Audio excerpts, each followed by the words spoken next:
12th, 2024 City Council Work Session meeting. Our meetings are public, and you're welcome to join us in person by watching from the Council's agenda page, Zoom, Facebook, YouTube, or SLC TV. We hope you'll continue to join us in whatever manner you feel most comfortable. This is a work session meeting during which there is no public comment. Please join us tonight during our 7 p.m. formal meeting to share your comments. We, of course, welcome your feedback at any time by mail to P.O. Box 145-476, Salt Lake City, Utah, 84114-5476, by email at council.comments@slc.gov, or via our 24-hour phone comment line, 801-535-7654. Comments we receive on agenda topics are shared with council members and posted to our website, slccouncil.com. We will now begin our work session. The first item on our agenda is an ordinance on the Jordan River Fair Park District zoning map and text amendment. And with us here at the table, we have Nick Tarbett from the City Council, Amanda Roman, Senior Planner, Kelsey Lindquist, Planning Manager. We have Nick as well, Nick Norris from Planning Division. And then we have representatives from the LHM group available as well. Did I miss anybody? All right, great. Thanks. All right, thank you. I'll be presenting the proposal for the Jordan River Fair Park Zoning District and proposed development agreement. Next slide, please. The Jordan River Fair Park District is part of the Utah Fair Park Area Investment and Restoration District, which was created by House Bill 562. The U-Fair District aims to develop a walkable mixed-use neighborhood centered around the Jordan River and the Utah State Fair Park. The vision includes revitalizing the river, rezoning for redevelopment, and attracting a Major League Baseball expansion franchise. Plans also include retail, entertainment, housing, and employment opportunities. The proposed Jordan River zoning district would impact the properties that are shown on the screen, but the overall U-Fair district encompasses a larger project area that mostly consists of state-owned land. The House Bill 562 requires that the city and the applicant enter into an agreement by December 31st of this year, or the district will be exempt from all zoning regulations. So the district encompasses 32 parcels over approximately 93 acres. Some quick dates: the city received the proposed zoning text in the beginning of September and started public engagement. October 9th, we held a briefing with the Planning Commission. October 21st, the 45-day public comment period ended, and a public hearing was held at the Planning Commission on the 23rd of October. Next slide, please. The Planning Commission forwarded a positive recommendation with 11 conditions. So I'll speak to those and then go through the zoning proposal. The 4 conditions that related to the ordinance itself is they are recommending that a minimum percentage of the entire project area must be dedicated as open space and accessible to the public. The zoning ordinance has been updated to include 10% of the gross development area will be provided as open space. The applicant also updated the ordinance to require a 15-foot mid-block walkway width if it's associated with additional building height. And then there's 2 standards that have not been modified since the Planning Commission hearing. So they recommended design standards apply to all buildings facing public streets and the Jordan River. The standards shall include lighting, entry features, parking garage specifics, and limits on building facade length. And then the other one was they recommended providing a maximum building setback from all streets and publicly accessible open spaces. Next slide, please. And then the following conditions are related to the development agreement. So the applicant shall continue to work with public utilities on the applicability of the riparian corridor overlay. Unless otherwise approved by public utilities, the overlay shall remain applicable. Public utilities and transportation master plans remain applicable to the district. The applicant shall follow mitigation measures as dictated in an airspace impact study, which was conducted between the airport's staff and a consultant. The commission recommended that a minimum of 10% of the total housing development be available for rent or sale at a maximum of 80% AMI. And they recommended that the approved site plan be incorporated into the North Temple Boulevard plan. Planning staff is recommending adding the approved plan to the development agreement rather than the North Temple Boulevard plan. Next slide, please. And then the last condition was just to address concerns that were raised during the briefing and the public hearing, which are listed on the screen. So those included concerns over automatically applying the proposed zoning district to lands that the applicant may purchase in the future, instead of going through our regular legislative zoning amendment process. Vacating an existing city easement as part of the agreement without a guarantee that the easement would be replaced. Exempting the property from all provisions of the riparian corridor overlay. Exempting the property from all utility improvement plans, and then the lack of specific public benefits that were included. Next slide, please. Sorry, can I ask a question about that? Yes. Can we go back one slide, Scott? Can you help me understand the first bullet point? Are the blue things what the Planning Commission recommended? Which would be, so the Planning Commission would like us to automatically adopt the zoning for any future parcels that may be? No. So yeah, help me understand that. No, the opposite. The Planning Commission has concerns that future parcels that are annexed in would automatically be zoned. Okay, next slide, if that's okay. Okay, so the following slides are related to the proposed zoning district. So the proposed building height is 400 feet, with design review required for buildings over 200 feet. The proposal includes providing a 5-foot building step back.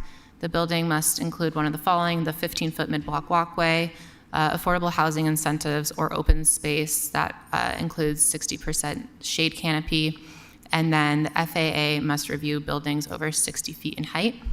Next slide, please. Setbacks in open space. So there are no proposed minimum building setbacks, but setbacks from the Jordan River will be specified in the DA. And then the code also states that an open space plan will be developed and require a minimum of 10% of the gross development area to be designated as open space. The Planning Commission recommended providing a 15-foot maximum building setback from streets and publicly accessible open space. Next slide, please. Design standards. So the only design standards they would only be applicable along Redwood Road and North Temple. They would not be applicable to any of the interior development or along private streets.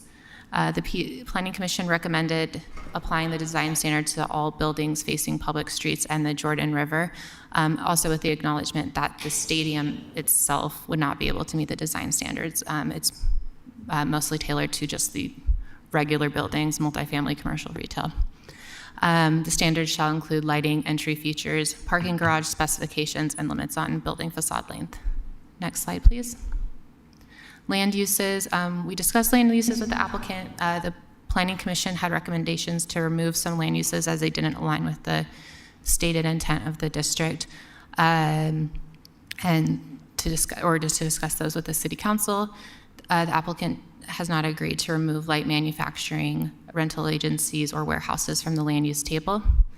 And then signage. The signage proposal is consistent with the D1 and D4 regulations. The proposal mirrors what was adopted with the SEG development. Next slide, please.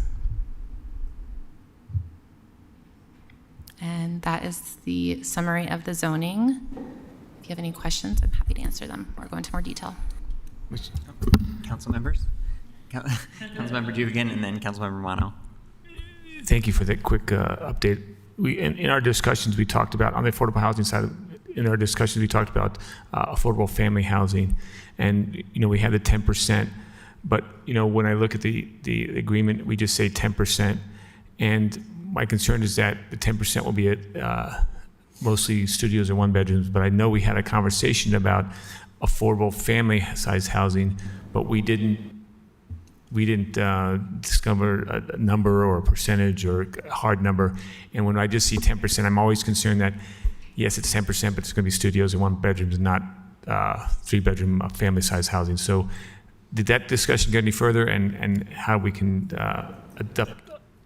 adjust our language to make sure that we actually have some affordable family size housing? So I think that's something for the council to consider to put into the development agreement. Okay. The Planning Commission recommended a 10% affordable housing. The details of that would go through that process. Yeah, so we need to come up with a number in that case. Okay. So, thanks. I'm more basic question, I think, about the process, or like what our options are right now. And I don't know if this is for Amanda or one of the Nick, but Planning Commission recommended a whole bunch of things. It sounds like the applicant has said, okay to this, no, not okay to this, not okay to this. And then there was a whole second sheet of things that I'm not clear on whether or not they're agreeable to, or planning staff thinks is a good idea. Do we need to go through each one of those and solve them, indicate which ones we are also priorities for us, and then have another set of negotiation? Or like, what do we do next, I guess?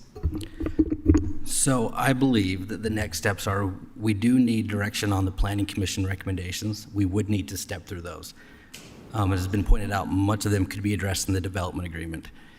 The council did get the development agreement late Friday, and you probably haven't been able to review that. The attorney's office is still reviewing it. Planning is reviewing it to make comments from like the legal aspects, but changes that you as the council would like to see in there pertaining to the community benefits, this is what we need direction on today, is what would you like to see in there?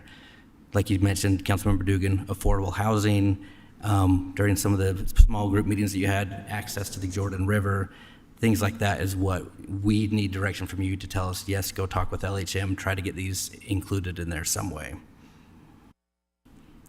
But it's a development agreement, so the applicant does have to agree to the thing. We can't just say this must go in there. We have to have that conversation, right? Correct.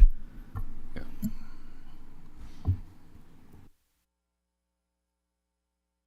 Other questions? Mr. Chair. Yes, go ahead, Councilmember Puig. Can you see me? Sorry, I think I clicked the wrong button. I mean, you know, the more I learn about obviously this agreement, I'm also very thankful to Larry H. Miller Group to staying at the table and negotiating with our city in good faith to build a community that works for all of us. I want to remind our colleagues here and the community that is tuning in that unfortunately the bill doesn't necessarily protect our city or interest, but the Larry H. Miller is staying at the table to find some common public benefit and to show that their word matches with their actions. So to me, it's encouraging to see that.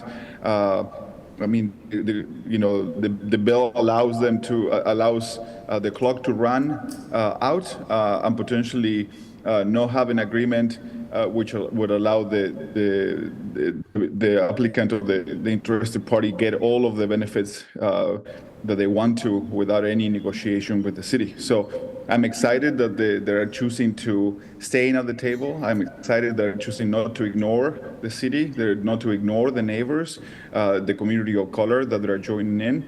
I'm excited that they're listening. They're also, these negotiations are never easy. I mean, as we proven with SEG and with other groups, these negotiations can sometimes get a little tough, but ultimately we have.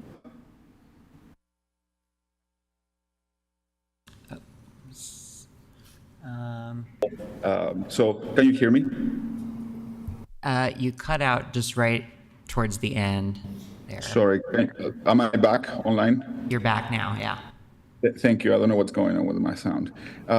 So again, I'm very thankful and very encouraged to see the group staying at the table to negotiate this community benefit.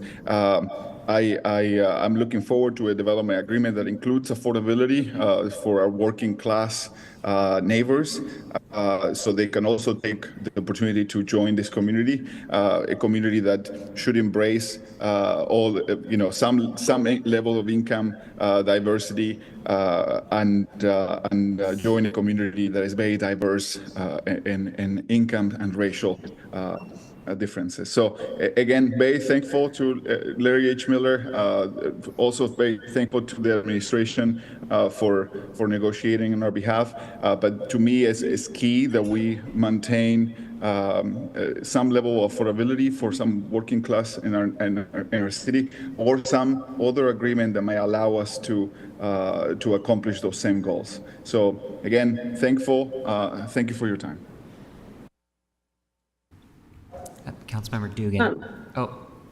Sorry. Is it worth it for us to hear from LHM and see their proposal and then get to this? Because I think we're asking for things, but I'm kind of curious what they want to present to us and to the public. Yes.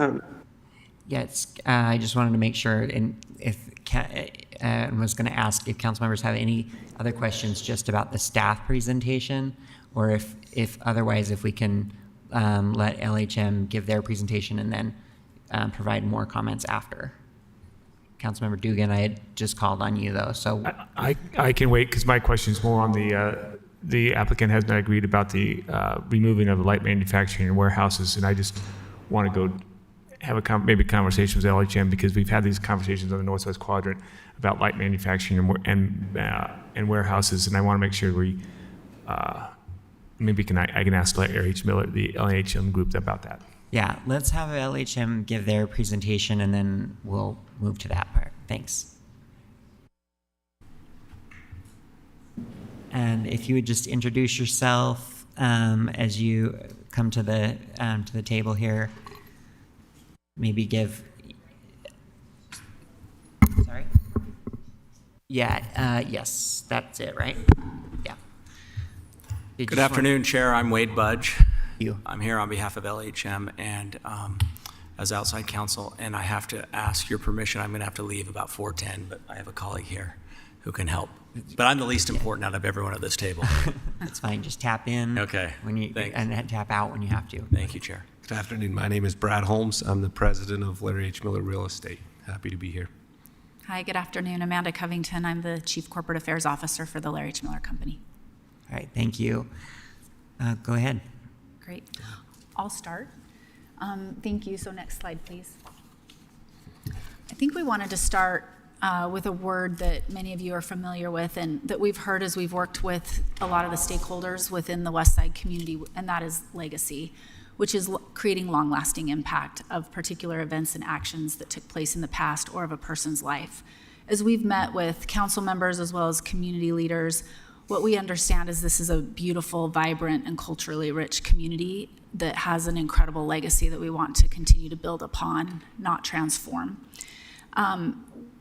Legacy ties to a value that we have at the Larry H. Miller Company, which is stewardship, and we take stewardship of all of our projects very seriously, but especially as we work on roughly 100 contiguous acres that is in proximity to also two state assets, which is the State Fair Park and the Jordan River. Next slide.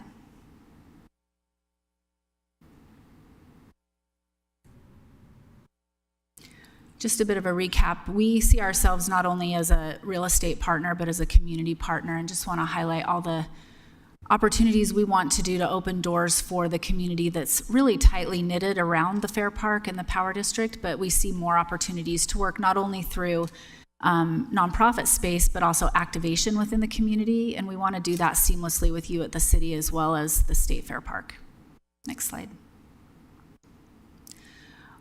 In the last several months, we have been working with a lot of groups within the West Side, including your community councils, as well as chambers of commerce, the Utah State Fair, and some of the opportunities around the Jordan River, like Get to the River. We've also made sure that we've listened to local legislators in the area to better understand some of the needs and desires of the community, and want to thank planning staff. We want to thank the council. We want to thank those of you that we've met with to continue to hear your concerns as well as your desires for what this area can look like in the future. Next slide.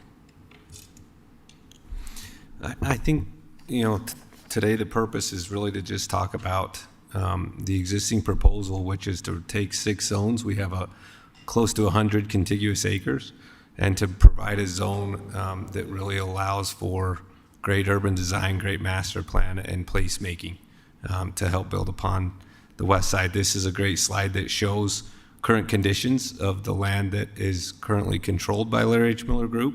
And obviously on the left, the different zones that we would be working in and trying to put this together in one zone that would allow for a cohesive development. Next slide. This is Larry Miller Real Estate, one of the things that we really pride ourselves on is working together, looking beyond our boundaries. One of the challenges with development is often you look at just your boundary and you don't look beyond your boundaries to understand how you knit together a community. And we really take a lot of time and energy into understanding community benefit, trails and open space, how to improve connectivity, what types of housing really makes sense in the area and allows for a sustainable lifestyle, both up and down housing spectrums. How do we create jobs and how do we bring regional amenities? This slide here shows a potential master plan type that would obviously bring a lot of different uses to the area and that we think gives us a sustainable long-term development. Looking at an electric-only community, the benefit of master planning would be obviously improvement on stormwater conditions, and then looking at transportation, as we've talked about, how to increase ridership and reduce traffic in and around the area. One of the great benefits and things that allows us to do that is to really study an urban block design, something that allows for the bullet points mentioned above. Next slide. This is high level. This is the vision, literally at 15 or 20,000 feet. We see a very vibrant development here. We see a tremendous benefit to building around and with the Jordan River, no longer turning our back to that river as a community and as a development community especially, but embracing the river, embracing all that it could be, knitting together state land opportunities with the private investment that we will make into the power district, and truly understanding the uses that could be brought here to enhance, as Amanda said, a community that is already vibrant and has a lot of life to it. Next slide. I think this final slide just shows really what it is today. And there's nothing to be excited about today, but there's excitement for us in the future. There's excitement for us as we look at bringing together people in the community across the state. And really, we have a team that's built nationally from urban land designers to take this land that's doesn't have any housing, doesn't have any engagement, obviously struggles with a lot of safety for the community and public. And to transform that into something vibrant and safe is what we're passionate about doing. And would just say before we end that we've enjoyed working together. To the comment earlier with the city, with staff, it's gone very well, and we're really enthused with the progress that's been made and where we sit today. So with that, we would be happy to answer questions on this and anything from the staff report. All right, I'm going to let Dan go first, though. So Councilmember Dugan and then Councilmember Young. And Councilmember Petro. Go ahead. Okay, thank you. Thank you for the presentation. Also, thank you for the conversation we had last week. I appreciate both of them, and I appreciate your the legacy and making sure that the project is built around the community, the current community, and not some other community that doesn't really kind of blend in with the culture that's in that area, because that makes that community so much, that makes that community so wonderful. My question is on the manufacturing side and the warehouse side. I look at this and I'm like, this is a place for people to live. And we've had a lot of discussions about warehouses, and we've had a lot of discussions about light manufacturing. Yes, we need those positions and those jobs, but I also don't want them in my backyard because they can bring different traffic into a neighborhood that's not really conducive to really family housing and family living. And when we say warehouses, that's a hard definition, and we struggle with that, how we define that and what that means. And I love the idea that we have Amazon, but I don't want an Amazon warehouse next to me. I love the idea that I have light manufacturing, but I really don't want some of this light manufacturing in my neighborhood because that's not a great place to live, just because of the fumes, the traffic, the noise, everything. 24/7 operations does not conducive to sleep patterns. And so when we say that you want to remove that, I really don't like having those in my neighborhoods, and so I don't want to have that opportunity that they would be there. And even though you may have the best intentions of not putting them there, and they're going to be small, those always sometimes go to the wayside when there's plus or minus on profitability. And that's where I don't care for those in my development agreement or planning and zoning. Thank you. May I address that, Chair, briefly? Thank you, Councilmember Dugan. That's a good question. We did, based on input from staff and from the Planning Commission, communicated that we absolutely do not want wholesale distribution. So that's out. It's a prohibited use. And so I think that's what we typically associate more with, like the Amazon or truck terminal type use. We have warehouse in there, and that's really because we're struggling, and we're still struggling. So we're happy to have this discussion. What we're struggling with is how do we accommodate like a flex space user, which is the construct or the concept that we often use, where you have a retail up front with a large space in the back for receiving or what have you. Or you might have some light assembly going on in that larger space, but you would have the office use up front, office or retail. And so what we want to make sure is we're able to attract the broadest range of tenants and users as possible. But you're right, we have an extremely heavy residential plan. And so we want to make sure that we're creating the mix and we're not going to have uses that are going to interfere with someone's residential experience. So maybe we haven't quite gotten it, but I wanted to at least explain to you where we're coming from.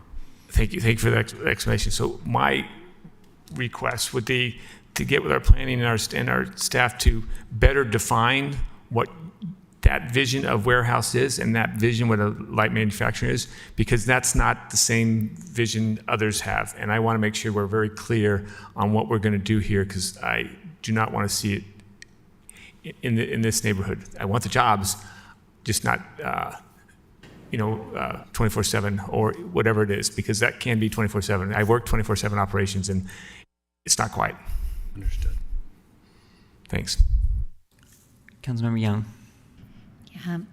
Thank you as well for your presentation. It is really positive to see what the future could look like. And I'm certainly invested along with the rest of the council members in helping to improve those neighborhoods, not just in regards to safety, but also creating a space where people want to go within our city to be able to engage those local businesses and thrive. I think the one thing that I would just reflect as part of the overall conversation, I'm happy to declare that I am a huge baseball fan, and that I have a lot of hopes and dreams associated with what that future could look like for our city. At the same time, as a policymaker, I also want to make sure that we're being thoughtful about what does it look like if that, hope and dream doesn't come to reality.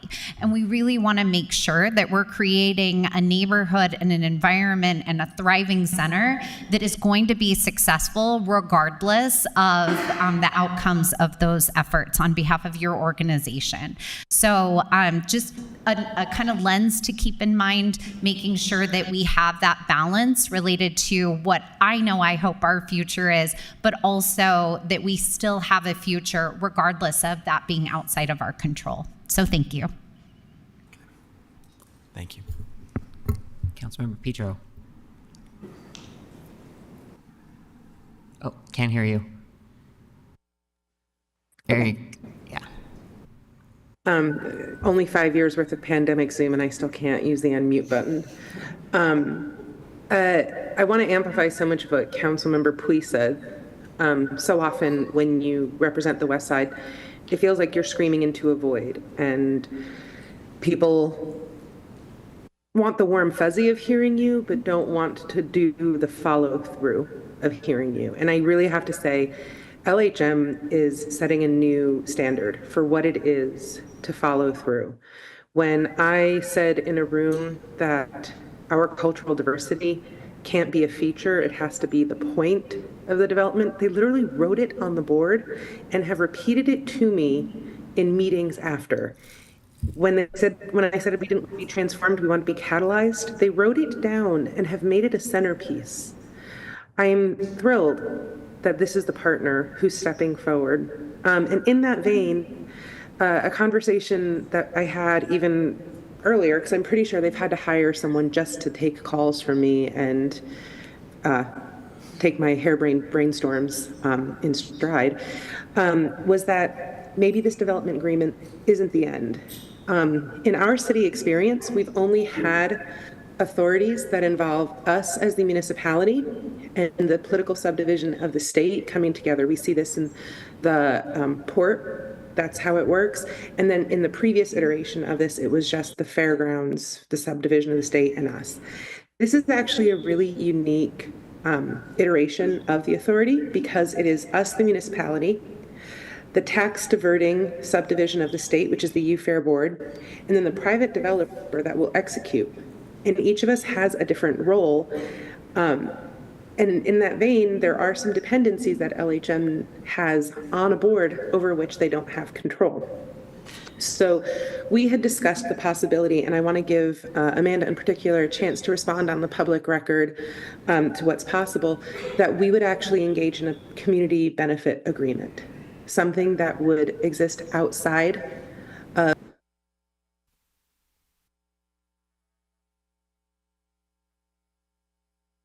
and I and some of our counterparts have really marinated on that we would like to see are things like the workforce development, the apprenticeships, the internships, all of those sorts of things, local contractor uses for the building of the district and notably of the stadium, free expression and expression protections in public places. So those are just examples of some of the things that we've been marinating on. And Amanda, I wanted to give you an opportunity maybe to respond to that and clarify what you're thinking and maybe offer us some trajectory forward to even further go into these things beyond that December 31st deadline. Yeah, thank you, Chair Petro. And let me just reiterate, I have actually really enjoyed all of the conversations that we've had and the creativity and especially the candor. I think that the way you get to real resolution is the candor and speaking what we are seeing and what we need to get to. So thank you for that. As we've spoken, we don't believe that some of those things you just mentioned are necessarily development agreement items, but we do believe that the development agreement could pay a nod to the fact that we will then work on a participation or community benefits agreement. We think that it's really important that not only the city's at the table and we're at the table, but also the UFair board, and I know Ben Bies is here today too, but because it won't just involve private land, it will involve the banks of the Jordan River, it involves the Fair Park, it would involve a potential state asset in a stadium. And so we believe that the partners that you mentioned at the beginning of your statements working together with this authority would all be at the table. And then we can work on addressing those items like internships and workforce, job shadows. How do we make sure that we provide opportunities for locals to work on the projects and have an opportunity to boost economic development on the west side? So I think that's something we'd love to take further and explore with staff. And I know Wade's leaving, but we can have his team work with us and planning staff to see how to articulate a nod to that in the development agreement that then we go and negotiate with the UFair team. Thanks, Amanda. Yeah. Our staff, is there guidance you can offer on the ways to make sure we chart that pathway forward?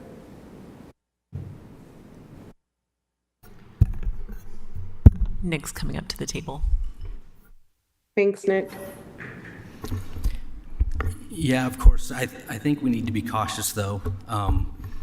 The language would need to be very clear about what the next steps are and how the council will engage with LHM, what type of benefits could be considered, and we'll need to work with the attorney's office to make sure they're comfortable that that establishes a process that is binding, because this is really the only bite at the apple the city would have on ensuring these type of community benefits are included. Thanks, Nick. Mr. Chair. Yes, Councilmember Pui. We can't see you, but I can hear you. Yes, Oh, okay. thank you.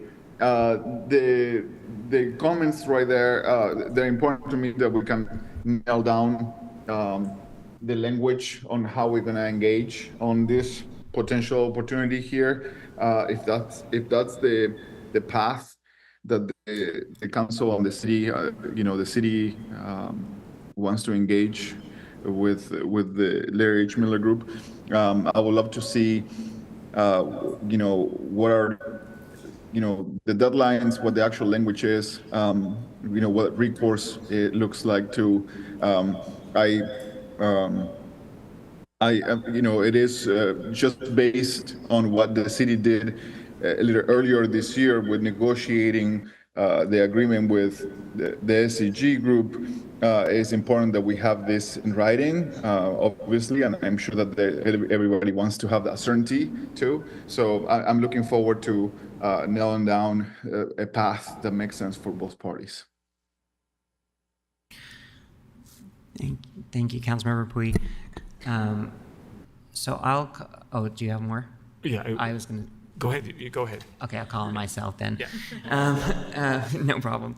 So this area is really a confluence of like 3 council member districts, and there are 2, especially mine's a couple hundred feet from the border, and I hope that we can have a chance to dialogue a little bit more over the next month or so. But I want to echo first what my 2 colleagues from the West Side said about workforce housing, or housing for working families and workforce development. I think those are really important to me. I think that there are quite a few things to be proud of, and our work that we had to do earlier this year on a similar entertainment district, and we've shown that we can move very quickly and that we can respond quickly, and that those negotiations can be really productive and fruitful. So I would like to get as much as we can ironed out now, and I would like to be more a part of those conversations now that the timeline is really here. In addition to my top priorities being housing for working families and for workforce development, something that I've learned in my time as a resident of this city and in my time on the council and in this year in particular with SCG is that it's going to be really important to, this is a project that's a combination of public land and private land. I hear and appreciate you saying that we want this to be a place that is welcoming and that everybody wants to come to and be a part of. To me, it's crucial that we have some kind of policy or that we have some assurances, mutual assurances that respects your rights as private property owners, but also respects the fact that these are spaces that are going to be open to a large swath of the public. And I think it's reasonable for the public to expect that there are going to be some protections for their rights while they're there, that they're going to be, that this is going to be a place that's open to all types, people of all types, and that they're not going to be discriminated against. And there are lots of examples, I think, in the past of where that wasn't sorted out when it needed to be, and it came to a head in a negative way. I think that we did it in a really positive way in what we just did with SEG, and I hope that we can replicate that. And it is very important to me that that be part of the development agreement. So I hope we can talk more about that going forward. I'm very open to hearing your ideas, and I think we can come to something that we can mutually agree upon that will ensure that this, from the beginning, is the welcoming place that we're all saying that we want. I think that's our shared vision. We agree. I think to the point I made earlier with Chair Petro, obviously we value free speech and a respectful place, and let's work on that with legal. Let's work with it with city legal and make sure that we have UFair in the room as we talk about it, so we get that right. Great. Thanks. Councilmember Dugan. Thank you very much. I appreciate the comments, and I also kind of like going to the percentage in the planning commissions was, the recommendation was 10% housing below 80% AMI, and I want to be a little bit more specific from our conversations that we had about maybe a number of family units. What would be your number of family units that would be affordable, or workforce units? To me, a workforce unit could be a 2-bedroom, but the family units could be 3-bedroom plus. So what would be a percentage of those units that would be under that 80% AMI, or some mixture of average of something 70% AMI, or there's some 60% and less and 80% AMI and less. Some of those mixtures, so that we can have that a good mixture across the board.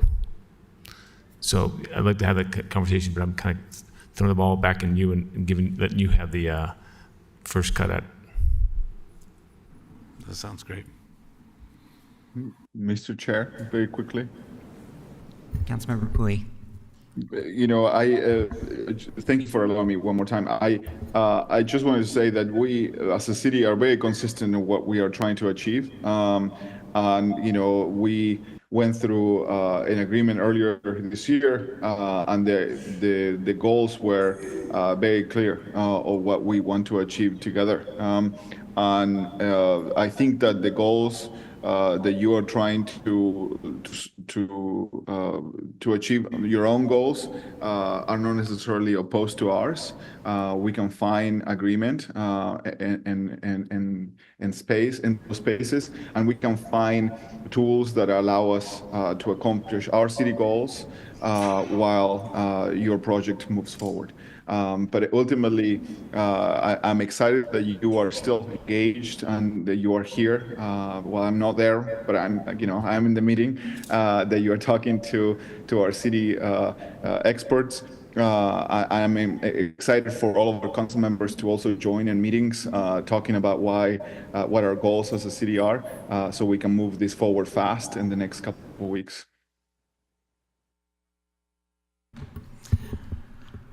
All right. Anything else? Anything else from? I think we would just say thank you. We've taken a lot of notes. We'll get back to work. We know we have a lot to accomplish in a short amount of time, but these are helpful conversations, and we've had a lot of great work with staff and council members already. So we look forward to continuing the discussion. Thanks so much. Thank you. Oh, yes, Nick. Sorry to spoil the party. I just have a few I'm not sure how quick. I have a few questions just to make sure. Pertaining to the development agreement or whatever the potential agreement it becomes, these are the items that I've heard council members say that they would like to see included.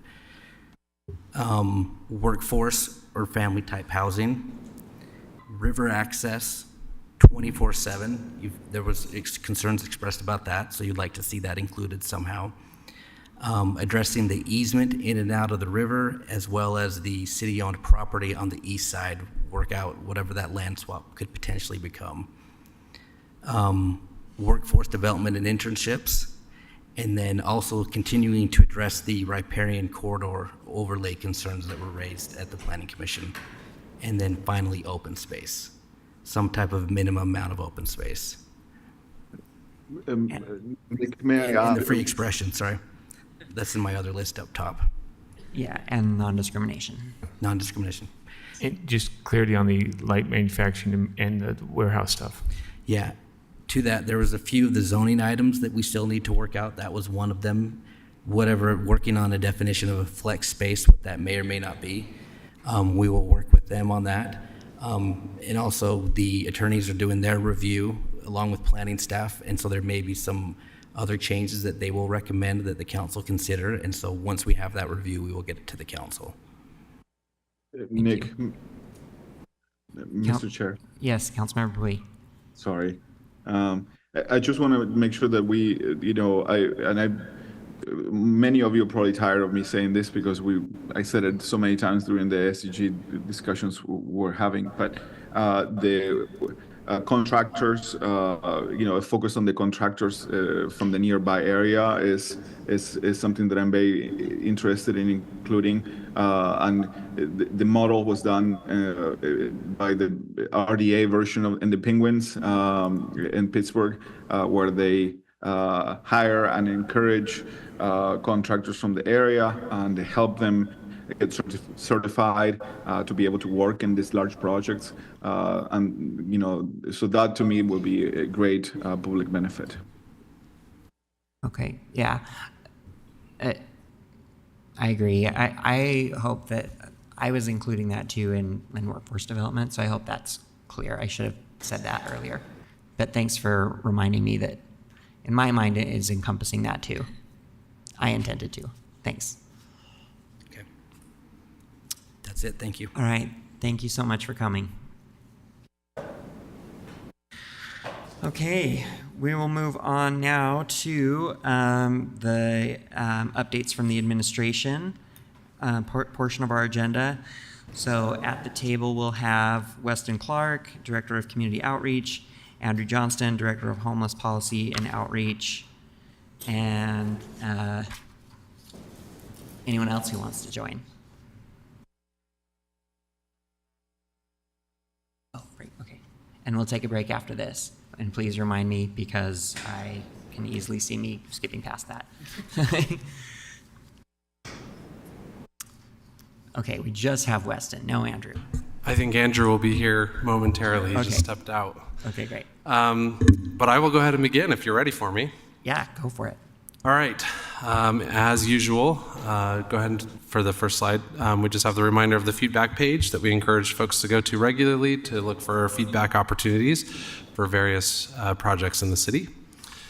Next page, we have some public lands updates, a lot of GeoBond funded projects. The comment period for the concept designs of both Toffer Park and Richmond Park closed in October. So consultants are now refining those designs based on public feedback. Designs for the Liberty Park playground are 90% developed. It is expected that construction will begin in the spring or early summer 2025 and last until the end of the year. Public input for the concept designs closed on October 31st for Steenblick and the 4th of November for Donner Trail Park. Public Lands is now working with the consultant to refine the design based on the feedback they heard, and they expect to have update designs by January, with construction expecting to start in 2026. Public input for the concept designs for Ida M. Cotton Park has closed. Consultants are now evaluating feedback and will present the 50% designs at the end of the year. And Madsen Park, which of course is District 2, public input for the concept designs for the future of Madsen Park will start on November 13th and close on December 13th. Public Lands will hold an open house at Sugar Space from 4 to 6 p.m. On the 13th of November. And we'll also present the designs at Lights on December 7th from 6 to 10 p.m. And if you can't join any of the in-person events, of course, you can navigate from the feedback page to go to their page to offer any feedback you might have. Next page. Just Weston. Yeah. Mr. Chair. Mr. Chair, just one comment. Oh, sorry, I'm sorry. Go ahead. Just on the Donner Park, we're still going to have some public comments and discussion, but let people know that we are having a conversation with the public lands in the area in the upcoming weeks. Yes. Thank you, Councilman. Okay. Engineering, 21st South reconstruction. All lanes between 1100 and 1300 East are expected to reopen by November 15th. Night waterline work between McClellan Street and 11th East will continue through mid-December with lanes open and work area plated during the day. Work between 900 East and McClellan will pause for a winter break, November 22nd to January 2nd, with all lanes open, resuming in January with one lane each way through spring. Between 700 and 900 East, work continues through spring with at least one lane open and occasional lane shifts. Virginia Street reconstruction, the concrete speed cushion installation is expected to wrap up by November 22nd. New crosswalks are in and looking good. Crews continue final concrete pedestrian ramp placement, landscape repair, lane striping, and sign installation. The project is expected to be complete by the end of November. Next page. Some transmittals are being prepared by the planning staff for the mobile business text amendment, electronic sign regulations update, and commercial and mixed-use zoning consolidation, which will be coming to you soon. Of course, you're aware of the transmission of the Rocky Mountain Power or the Jordan River Fair Park District zoning map and text amendment, as you just heard. Transportation, 6 and 700 North reconstruction team will have an open house on December 10th at Backman Elementary from 4:30 to 6:30 to provide details about the final design. And the 300 North reconstruction remaining work for 2024 includes replacing sidewalk panels, curbs, gutters, and driveways between 800 and 1000 West. In 2025, we'll repave this stretch, add protected intersection at 1000 West, and install raised crosswalks at 800 West, 700 West, and near West High. The team is hosting an open house on Tuesday, November 19th from 5 to 7 p.m. at Mestizo Coffee House to review this year's progress, plans for next year, and offer an opportunity for feedback. And my last page, next one, is just the remaining mayor's office, community office hours. We encourage folks to come out and visit with us before we kind of take a break for the holidays, as businesses get busy and don't want to share it with us. So come and check out the team at either of those dates and places. And that's it. Andrew? Any questions for Weston? I tried. Good try. Homelessness update, council members. You can see on here still a very high utilization rate for the resource centers, 96% plus, but that does include winter services as well. So this number of 1355 represents everything right now in this system except Code Blue beds and Ville 1990, which is on North Temple, which actually just opened today and had their first 12 people in. That'll take a couple more weeks to get fully up for the 210 beds there. Encampment impact mitigation work continues. A lot of work west side and Gladiola Street area and parking compliance again. Jordan River, Glendale, and Liberty Parks coming up. And then the last resource fair was in October. They'll take a break until next calendar year for those, as well as Kayak Corp. A couple of quick updates on the winter services plan. We talked about Code Blue our last meeting. We have not had a Code Blue declared in Salt Lake County yet this year.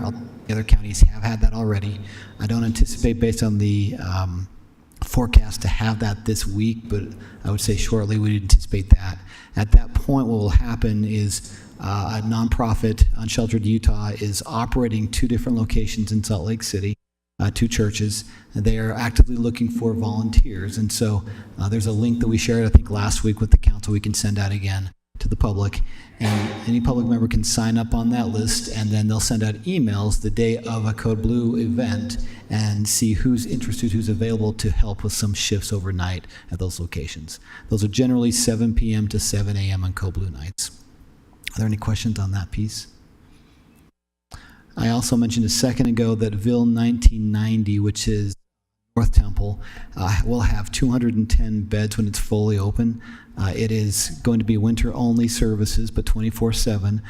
They took their first 12 in today. I think they are anticipating having up to 50 by the end of this week and take in 10 to 15 per day going forward. They're actively taking folks who are using the other shelter options like St. Vincent de Paul right now, to help them get into a more stable place, because a lot of those folks actually are working as well. And then they'll start taking more folks through referral, through outreach teams, through the resource centers, other places. places. The idea is to try and free up space, both folks coming from the shelter, from the street directly into Ville, but also free up space in the other shelters that are accessible for everybody.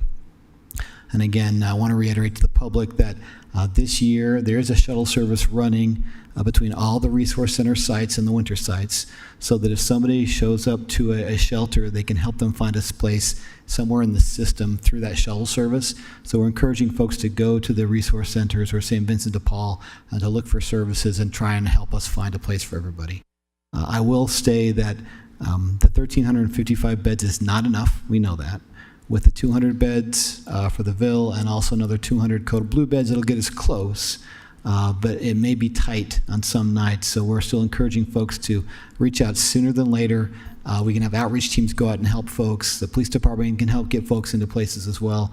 But we know as winter comes, like today, the need is greater, so we want to engage early and often and get folks in now instead of waiting till the end. Any questions?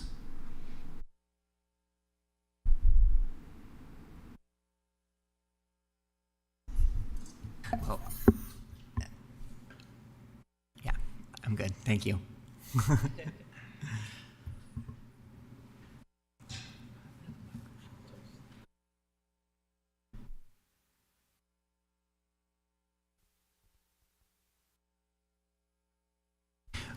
Yes. Okay. So yes, we are. Thank you. Let's take 10 minutes. Okay, 10-minute break. So everybody back at, 4:40, let's say, ish.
welcome back. So we are on agenda item number 3, which is a resolution designating the Central Business Improvement Area and appointment of a Board of Equalization. With us, we have Ben Ludke from City Council, Thais Stewart, Deputy City Recorder, Roberta Reichelt, Business Development Division Director, and Andy Feldman, Economic Development Project Manager. Nope. Yes. Sorry. All right. Go ahead. The process is halfway through to authorize a new year special assessment area, or SAA, for the downtown. As a reminder, there would be 2 assessments, one for economic promotion activities and a second for holiday lighting. Not all properties would pay both. In September, the council held a public hearing and started a 60-day clock for the owners of taxable commercial property within the boundaries to protest the creation of a new 3-year SAA. The protests, if they reached 40% of the assessment level, under state law, that means the SAA cannot proceed. And the 2 assessments use different methods. The economic promotion activities uses taxable property value. The holiday lighting uses linear street frontage in terms of feet. And the different assessments are because of the different benefits that are provided. So if 40% of either method was protested, then that assessment couldn't proceed. I'll review the next steps, but I want to turn it over to Thais first to talk about the memo from the Recorder's Office about the protest process and results. Yeah, so 3 properties filed a protest, which came out to $13,138.96. And the total estimated holiday lighting assessment of the properties were none. The total assessment protest percentage came out to 0.22%.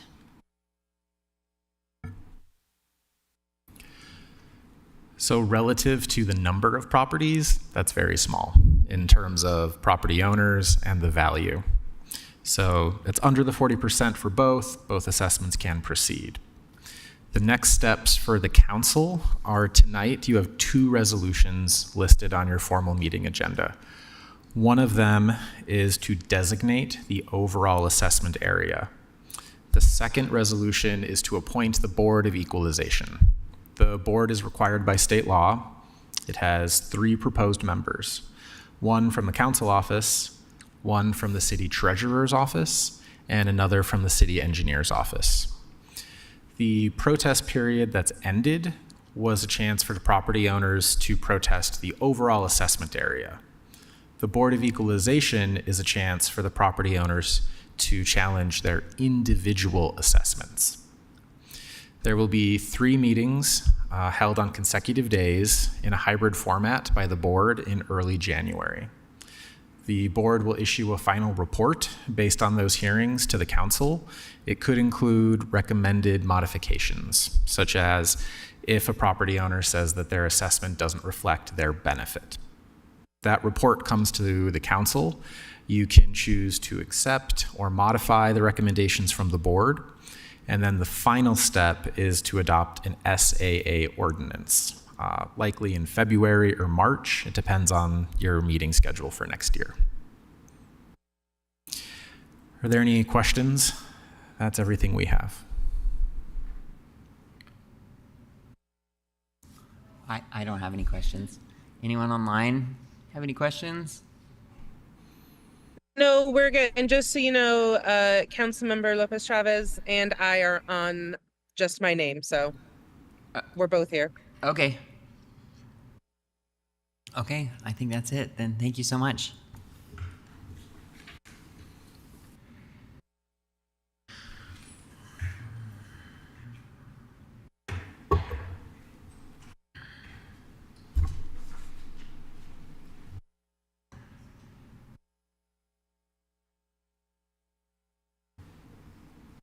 Okay, next item, sorry, number 4, is a resolution regarding public utilities revenue bonds for Series 2025. And with us, we have Austin Kimmel, Council Policy Analyst, Lisa Tarafili, Finance Administrator for Public Utilities, Jesse Stewart, Deputy Director of Public Utilities, and Jason Brown, Deputy Director of Public Utilities. Lisa, did I get your name close? You were close. Tarfelli. Okay. Tarfelli, there we go. Ignore the U. Yeah. You're good. I don't speak Italian, but Commander Dugan does. Okay, go ahead. Sorry.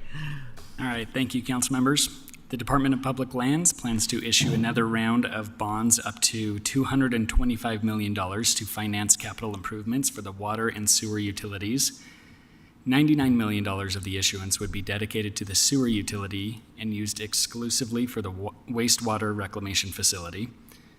$100 million of the issuance would be dedicated to the water utility for the City Creek water treatment plant and to address critical water projects throughout the system.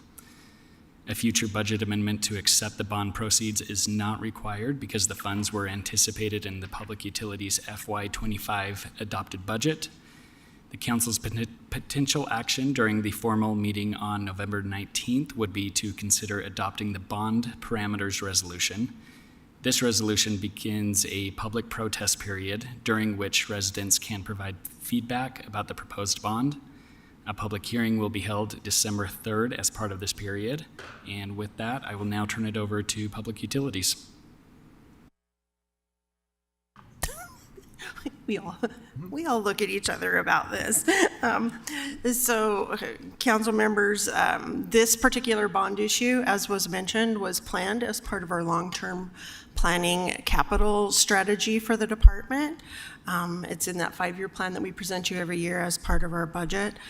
One thing that's a little different that I'm hoping everybody understands is it's a revenue bond, so it is strictly paid from the proceeds of the department. So it comes from our user fees. Other sources of income is the pledge to repay this debt.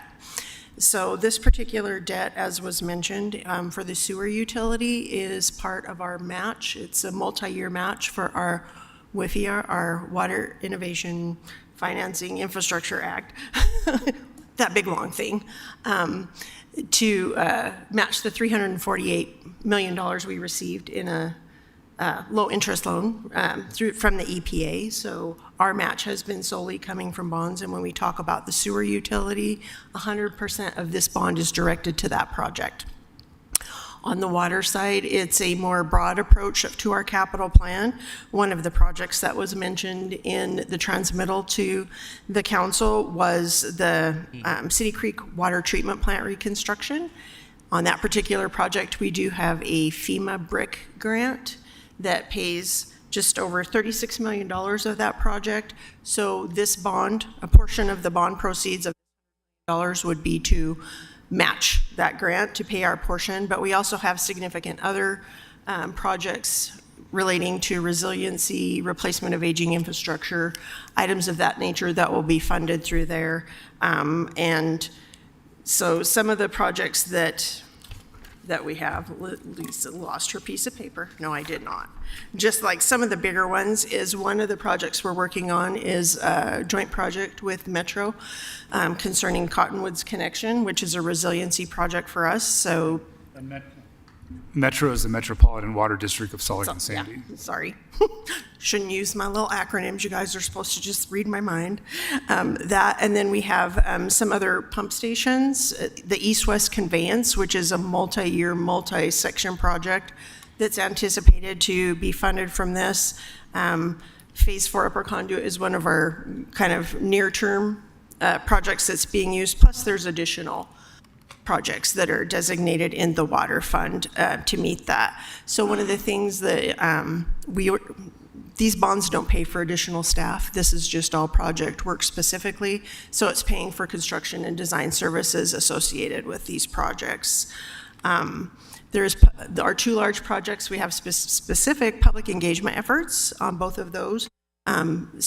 before the project's initiated and during, to keep the public, council, whoever apprised. And there's websites that I think are referenced in your information that you can go to see status of those projects. So just a little background when we talk about it, our prior to sewer issues were strictly 100% WRF, as well as this one. And then in water, we had a series in 2020 and 2022, and those were just like more broad project based. We are using a portion of our 2022 remaining proceeds, not much, on our FEMA BRIC grant project. So any specific questions? I'm sure these guys can give you more details on projects themselves. Young. Yes, thank you. And I really do appreciate the opportunity to know about the website related to the public outreach. I think one of the things that I would just reflect has been my experience as a council member is that there is so much happening related to the needs of infrastructure for public utilities, both in water and in sewer, that is not kind of, I think, some of the traditional where it's like a road and there's a pothole and I see it and like I drive over it and it drives me nuts. And so then I'm like, city, what are we doing about this? When we're talking about those systems, because they're just not things that I see every day, and you guys have done such an excellent job of making sure that when I turn on my faucet, I get clean water. I don't always know as a resident if I'm as fully aware of the scope and scale of what we need as a city for the future. So I think one of the things that I try and think about, and again, would appreciate your thought partnership in as well, is how are we then proactively getting that information to our residents? Because I certainly hear from them when they feel like something has changed and they're surprised by it. And I think anything we can do to get that information out, whether it's through the existing administrative communications, including those website links, as we're sending out, whether it's a utility bill or something, to be able to say, hey, look, like we have more information coming. I just think that that's helpful. And again, I'm super appreciative of all of the efforts that have gone into making sure that I'm educated as a council member so that I can share that with my residents. But anything we can do to broaden that pool of expertise, just so people aren't surprised by some of those needs in the city, I just think is to the benefit of all of us. So thank you. Oh, that's a great point. I think, and one thing to add to that is with our public engagement team, Chloe Maroney and Jesse Killinger, we're trying to be more proactive. I think historically we've always wanted to be, out of sight, out of mind, but we're starting to put together some videos that we've just did one about a minute and a half long that people can go on YouTube. Like, what's a water break? Like, what causes a water break? How's it fixed? So some of those things it's a great thought. We're literally looking how to be more proactive on things. I'll add to something that you guys shared with me again on one of the many opportunities I've had to tour the facilities to get a better understanding of these needs. When we see outages or breaks in the services, it's not like there was a power outage at my neighborhood today and it's something that comes back on 30 minutes later. Like, these are systems that require very heavy duty infrastructure that oftentimes requires a special order. And so to risk going offline is not something we can do, because we're talking about not a couple of hours or a couple of days without power. We're talking about months potentially, depending on the size and scope of those challenges. And again, I did not realize that, and I'm a science teacher, until I spent more time with you. And I think that making sure that our residents kind of understand why that proactive effort is necessary, because it's not something where the city would be able to say like, oh, not a problem. We've got clean water and that's fixed within a week. So. That was well said. Councilmember Dugan. Thank you. A couple questions on the bonds. So is this the last of the bonds for all the bigger infrastructure projects, or do we have more bonds coming in the future? And then kind of like completion back, maybe just back to the website, or are they for the public? When is all this work? Because work is never ending, but these are bigger projects, and these will see a completion date. When are these bigger projects going to be completed? We'll start with the last part. I'll start with the last part, the construction, the end times. The City Creek Treatment Plant will be online in the spring of 2027. So a little over 3 years here. That's what, and our funding requires it to be constructed within the 3-year window. So we're doing a lot of work to compress that window to get that construction done. Why? And it's in a very difficult area to begin with. The water reclamation facility is going to be substantially complete by July 7th of 2026, or sorry, 2026 is the right date. About 4 months later, so really like 2 years from now, the plant will be fully online. It takes a while for us to transition from the old plant to the new plant, and so once we do that, we're good to go with the new one. So those are our 2 dates, very close together, so 2027 is a big year for us. Okay, so for additional financing, if you, we refer back to the 5-year plan that was presented to the council almost a year ago for our current budget. We're looking at about a $300 million over the next 5 years. It's kind of like the general anticipation. Of course, all those things are subject to change. Part of that will be slotted in with our rate study, which you'll be hearing about shortly. You know, because that's another thing to help meet some of those needs instead of having to seek debt, if there's ways we can pay for some of those things as we go. So that is the initial plan. And then also, as part of that budget presentation we made to you, we have probably $1 billion. We have a lot of things that we're kind of put in that deferred column. So we give you a 5-year look, but there are deferred things. So the other things that are larger that are upcoming, our other 2 water treatment plants are also, they were all built about the same time. So guess what happens? They're all the same vintage. I like Yeah. to use that word instead of having to be old. So there is some planned replacements over the next years there, and then as well as other significant either master plan projects or other projects. On the sewer side, we have been doing collection system work, but since all of this financing has been going specifically for the construction of the WRF, we've kind of set some of that collection system work, kind of deferred that a little bit, so we want to be able to get it to the plant to treat it. Yeah, one of the projects we mentioned earlier was the Cottonwoods connection, and that's the pipeline that's going to allow us to send raw water from Big Cottonwood to the Little Cottonwood water treatment plant. So we're doing that in anticipation of either having that plant go offline, Big Cottonwood, or during our planned reconstruction starting in 2034. So we had initially planned on doing our reconstruction earlier, but we flip-flopped with Little Cottonwood treatment plant from Metro. They're going to reconstruct theirs, going to be before the Olympics. We'll do ours right after the Olympics. But we want to have that pipeline in place so that we don't lose that water resource of Big Cottonwood while we have Big Cottonwood water treatment plant completely offline, because that's going to be a complete tear down and rebuild.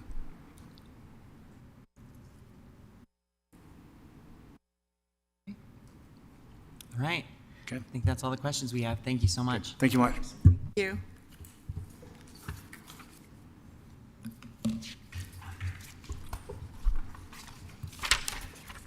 Okay, we are on agenda item number 5, which is a consolidated fee schedule amendment regarding the utility fee waiver. And we have Lehua Weaver, we have Lisa Terrufelli. Yeah. You're doing good. You're doing good. Oh, man, that time it was the anxiety that really got me. I'll workshop it, bring it back later. Jesse Stewart and Jason Brown. Or maybe not. Just Jesse. That's good. Jason's here if we need him. Jason's here. You can come up. You can sit, whatever you want. No. Okay. Hi. Go ahead. This is, I'm hoping just a quick briefing to remind council members about something that we've talked about a couple of times in check-in meetings based on comments that have been made during your formal meetings over the last couple of months. There were a few pretty unique categories of stabilization fee charges that we worked with the Department of Public Utilities on just evaluating, was that an intended charge? or were there reasons why we needed to find a different way around the extra fee? And the department was fantastic to just work with us through the concerns and then come up with solutions. Two of the categories that I can go into, if you would like me to, were able to be rectified with the department, working with those customers, and did not require any change to the consolidated fee schedule. There was one narrow category with customers who have large unused lines continually for 18 months or longer, that based on their on the permissions they have to make changes to account fees, they felt needed to be very clear in the consolidated fee schedule that there was a waiver allowed. Right now we know of 1 or 2 accounts that this would apply to, and so this change just gives the department the latitude to make that waiver when it complies with these narrow circumstances. And then just as a note, as a follow-up to this, there will be an item in the upcoming budget amendment to just clarify that this would be a change to what is being anticipated for the department, and that is one of the public benefit analysis requirements that the attorney's office pointed out for us. So I think that's it by way of summary, and we're here if you have any questions about why or how or when. I just want to thank Public Utilities for the work on this. I heard from quite a few residents and that were very alarmed about it, and then we heard from residents as a group in our feedback, and I am just really appreciative that for them it might seem like a really long time, but for me, I feel like we moved very, very quickly to fix this, and I'm happy to share that. I'm happy to tell people how quickly we moved and explain to them like the efforts that went into it, and that's all thanks to you, the Public Utilities team, and to Lehua, who did a really awesome job. So thank you so much. I really appreciate it. It really means a lot to these residents and means a lot to me. So thank you for making it a priority. Thank you. Just 2 next steps, if I could. Sorry, do you want to? Nope. Okay. Nope, we're good.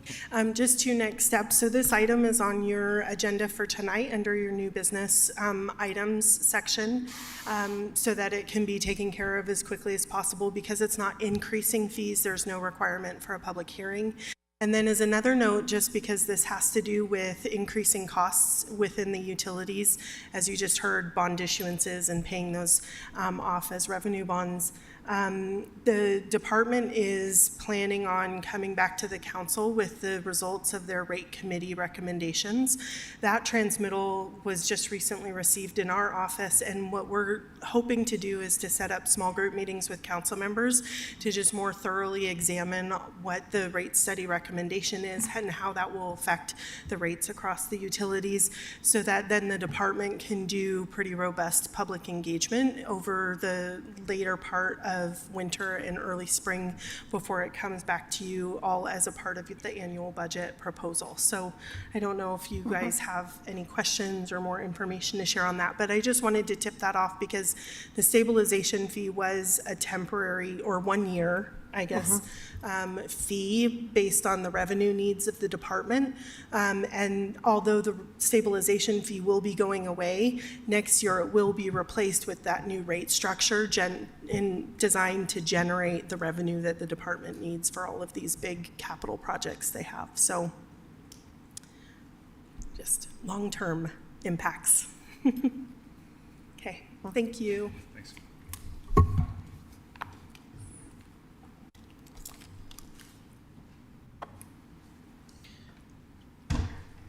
Okay. Okay. Oh, sorry. Okay. Go ahead. We're agenda item number 6. This is an ordinance for a temporary closure of a portion of 10th West between South Temple and approximately 15 South and 10th West. And we've got Nick Tarbett from the council. We have Jorge Chamorro, Director of Public Services, and Mark Stevens, City Engineer.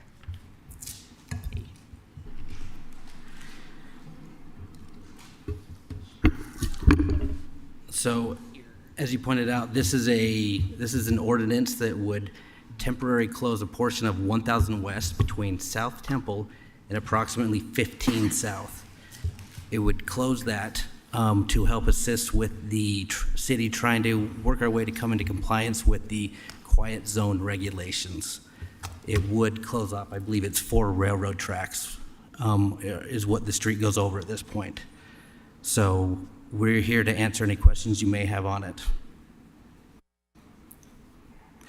I should say that there's a public hearing next week, and after that, the council could consider adopting the ordinance that would then temporarily close the street.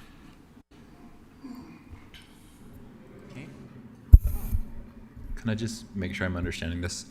We're going to close a section of the road because the quiet zone where the train can't blow its horn is not safe. So we're going to just say no cars for a little bit. We'll fix that. So in the short term, there will not be horns going at night. Am I understanding that right? Sure. This is Mark Stevens, city engineer. What we're looking for right now, there are 2 crossings within the quiet zone. Salt Lake City is one, North Salt Lake is the other. Almost identical situations where there's a spur line that was previously not considered to be a problem, but as of September 30th, we received a notification from the DC Federal Rail Administration that it was a problem. So we had already been working on getting this crossing, which was identified in June of 2024, for us to make the necessary adjustments, do the design, add the additional guardrail crossing that we needed. The local FRA had said that they would work with us on that as long as we were working actively on design to get that done. It wasn't a problem for 15 years. Federal Rail Administration does inspections regularly. It had never been flagged before, and it just was flagged. So we started on design immediately, and I know it sounds a little bit odd, but North Salt Lake has a similar crossing as well. So we started on design immediately under the assumption that they would work with us, that we were working on it, but then DC FRA came in and said, no, that is not okay. So we have actively been working on that. One of the options that we have is to close the crossing completely. That still does not mean that North Salt Lake, who is also working on their fix, they would also have to close their crossing but are unable to. So what this ordinance would do would give us the option of closing the roadway if North Salt Lake also were able to close theirs, because what we don't want to do is have a situation where we close the roadway, prevent access, and the horns are still blowing, and North Salt Lake still has the same issue that we do. So what this ordinance does is preemptively help us have the ability to close the roadway if they say it's okay. We're also on parallel tracks here trying to come up with other solutions whereby we can get the quiet zone reinstated, but also this is dependent upon North Salt Lake as well. One of those options would be to submit a waiver to the Federal Rail Administration, which we did today. North Salt Lake submitted their revised waiver last week, on November 4th. And so we're trying to attack this from a few different angles. One of the additional things that we're trying to do is that if we do close the crossing and the road there at 10th West and South Temple, it will limit access for Rocky Mountain Power to access their substation. So we're also on a separate parallel track working with Patriot Rail and Rocky Mountain Power to provide access through Patriot Rail's laydown yard off of North Temple, which would include installing a new gate. So we're doing everything that we can to mitigate the situation. This is something that was a surprise to us, just as for knowledge sake. April 2024 was the most recent inspection that FRA did. They did not flag the 10th West crossing. We found out June that it was a problem. Local FRA said that they would work with us, but then we received the sponsoring city of the quiet zone received a letter from FRA that the quiet zone was suspended. And so since then, we've been feverishly working to make sure we can do everything to get that crossing compliant again. But with the quiet zones, we are for the Woods Cross Quiet Zone, we are the 10th West Quiet Zone, or crossing is one of 81 in the entire system, and you can't just take one out, it's the entire system. So if one is non-compliant, the entire Quiet Zone is non-compliant. I just want to add, all of this has to go to the FRA in a December board meeting that they're having, and we're not 100% sure at this point that we'll be on their agenda, but we're working to get on that agenda. Councilmember Young. So part of me wants to draw an analogy that's a dangerous one between the inspector and the role of referees in college football games, where, you know, actions sometimes have like these greater consequences that you're like, who knew in the moment? And yet, oh my gosh. So I just want to reflect what I've heard to make sure that hopefully more people hear it, which is that Salt Lake City is doing everything within their authority to address the concerns and is taking multiple steps to be able to try and help mitigate the current issue. However, we are reliant on that federal administration to be able to allow us to recognize whether it's a waiver or a mitigation effort before they will let us reinstate the quiet zone. So on behalf of all of our residents, thank you for taking all of those actions. And like I said, I'm very much interested to see whether we get on the agenda and kind of what the timeline for that is, because it is outside of the authority of the city. Thank you. Right. Just as, I mean, these go right through my district, and I have constituents that are feet from the tracks. I know that you know that. I know that you've heard just how disruptive this has been, and I appreciate the message to like anyone that's listening, and that we can help take back to our communities that we are proceeding on a multi-pronged strategy. Is there any strategy that where our fate is like not tied to North Salt Lake, or is it totally dependent on them coming into compliance as well? It includes both. So North Salt Lake and Salt Lake both have a near identical scenario with a spur line that is not protected by a gate arm crossing. And so both North Salt Lake and Salt Lake are working on plans now to design adding this gate rail crossing gate arm, but we're also working on a potential waiver, and whichever one we can get to first to reinstate the quiet zone wins. And that's really where we're going for right now. To give you an idea of timeline, Salt Lake City is in a great position when it comes to the timing of this. We already had a consultant on board designing the new quiet zone, which would include Navajo Street, Orange Street, and 200 South crossings, kind of over in the I-80 Redwood crossing area. So we were able to quickly, almost immediately, change order their scope of work to include the design of the 10th West crossing. So we didn't lose any time. And also an idea of the time frame for reviews. If we say we have a project that we want to do at a rail crossing, we have the money in place, everything's set, but we're going to start from scratch on whatever this project is going to be. It's typically a 12 to 18 month time frame to get through design, review iterations, then we send all of the designs over to the rail authority, which in this case would be Union Pacific and Patriot Rail.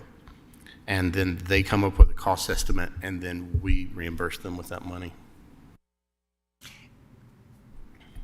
Yeah. I wanted Mayor, go to ahead. thank the council because a couple of years ago, you supported our request for just over $7 million to finally quiet the trains at the remaining crossings. And I remember there was a lot of deliberation, rightfully so, on that budget proposal, but it went through. And what Mark's talking about is that since then, his team has been engaging consultants and figuring out, we don't get to decide the design and engineering. Union Pacific gets to do that. But because you helped us get that ball rolling, we're uniquely in the city's history in probably the best position we could be to have this sudden additional notifications. And so we're really fortunate. I wanted to thank you. And I also wanted to say that there's good reasons around public safety that these increased closures are happening. And we respect that guidance from the federal government. And I just wanted to thank Mark and his team and John Larson's team for being so ready to make sure that we can get quiet all over Salt Lake City as soon as possible. So thank you, City Council. Thank you. I don't want to get too far into the weeds, but my understanding was that the North Salt Lake crossing was quite a bit further behind, or it was more difficult to remedy than ours is.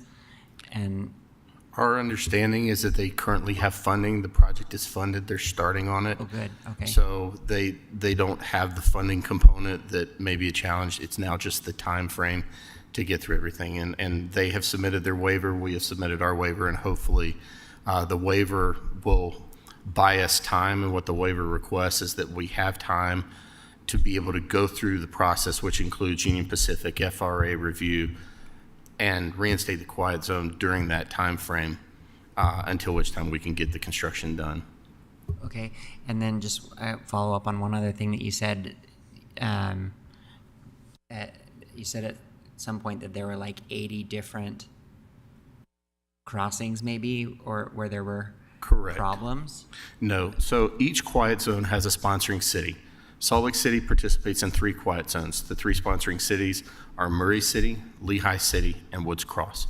So the one for 1000 West is through the Woods Cross.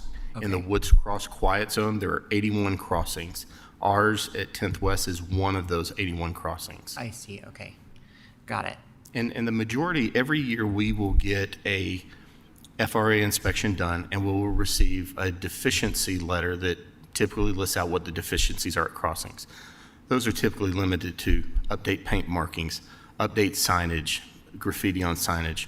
The Code of Federal Regulations recently changed where they do not count the median, raised concrete median. They don't count the tapered end length. So we would have to remove the tapered end length, extend the median, and then add the tapered end length to the end of it. There's a certain length approaching a crossing that it has to be. So those are the type deficiencies that we receive. We correct them within a week at most, sometimes 2, depending upon weather. And when we receive that inspection report and the temperatures for striping, we may have to wait a little bit. We acknowledge that. Once we make all the deficiency corrections, we send what's called an affirmation letter to the sponsoring agency or a sponsoring city, so Woods Cross, Lehigh City, Murray City, that says we fixed them, and then they send that on to the FRA, and then we're good until the next year in inspection. So we will follow suit with what the FR inspections ask. Okay, and so was the other crossings on our system, was it revoked for those, like the part that's with Murray, was that revoked too, or is it just our part with South Salt, or with North Salt Lake? Currently, right now, the 2 crossings that are keeping the quiet zone sponsored by Woods Cross are the 10th West and the one on Main Street in North Salt Lake. Okay. And then the other crossing is through Lehigh City. And Lehigh City, that quiet zone has been suspended because, again, April 2024 was the most recent inspection. There was nothing about the deficiency that we were just told about in October. After receiving the suspension letter, there was a driveway, a commercial driveway that was installed too close to the rail tracks, and so as a result, they've deemed the entire quiet zone insufficient, and so it's suspended. We're working with the property owner on that one. That's on 1700 South, and we're very close to resolution on that, and working with the property owners who have been very accommodating, and that once that's done, then we can notify Lehigh City through an affirmation letter, and that quiet zone will be reinstated as well. So 2 quiet zones have been submitted or suspended, the one through Lehigh City and the one through Woods Cross. Okay, great. Thank you. More than I ever thought I'd need to know about. I know. Okay, any other questions? Any questions from our council members online? I can't see you, so I can't tell if you have. None, Chris. Thank you, though. Thank you for that report. Oh, okay, thanks. Okay, thank you. Thank you. All right, we are on item number 7, council discussion on compensation follow-up, and we have Jennifer Bruno. Thank you, Mr. Chair. This is a follow-up discussion based on the council straw poll in the discussion that was earlier this year. There are two kind of parallel paths going on. One is more immediate term and one is longer term. The council straw polled support for a longer term and potentially outside evaluation of how elected officials are compensated. I think we discussed all of the policy balancing that goes into that. So staff is working with the attorney's office to see about an appropriate outside entity that would facilitate those kinds of conversations. We haven't filled out the structure of what that looks like yet. In the meantime, though, a majority of the council straw polled support to add leadership stipends to the council compensation ordinance. So there's an ordinance for your consideration to add that. Staff in the attorney's office just picked these amounts based off of the amounts that the Utah State Legislative leadership gets. That's that $3,000 figure, and then adjusted it downward based on time spent by the other leadership positions. So again, it's just for discussion purposes. There's not currently scheduled an adoption of this ordinance because we were going to see how this discussion went before scheduling it for a formal meeting. It does not require a public hearing or a budget amendment because the council office budget could absorb that. So with that, I will turn it over to you guys. Okay. I keep thinking that I see someone moving to hit their microphone, so I'm like ready to call on you if you are. It looks like Council Chair Petro has her hand raised in the Zoom. Okay, great. Council Chair Petro. Thank you. I love this. I think it's a step in the right direction. For me, our work isn't concluded. I would still that determine our pay in accordance with the population of our districts, not as a portion of the mayor's pay. I think that reflects what a citizen legislature is supposed to be better. But I think this is a step in the right direction. I also think we should keep working on reimbursement for meetings. We're increasingly being called for 10 years in directions, and it really truly is an issue of equity. If people face pay gaps outside of our city, where I'm so proud of the work we've done to eliminate them, we're still making it difficult for the people who experience those pay gaps outside of this public sector work to serve. So I'm happy with the progress we've made. I acknowledge the barriers and boundaries we've run into, but I think our work still continues.